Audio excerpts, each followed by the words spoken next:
بسم الله الرحمن الرحيم. رب اجعلني مقيم الصلاة ومن ذريتي ربنا وتقبل دعاء. ربنا اغفر لي ولوالدي وللمؤمنين يوم يقوم الحساب.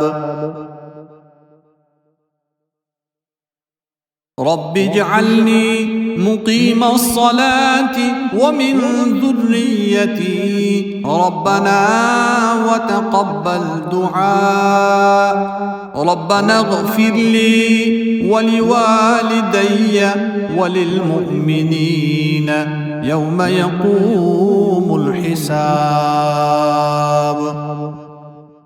رب اجعلني مقيم الصلاة ومن ذريتي ربنا وتقبل دعاء. ربنا اغفر لي ولوالدي وللمؤمنين يوم يقوم الحساب.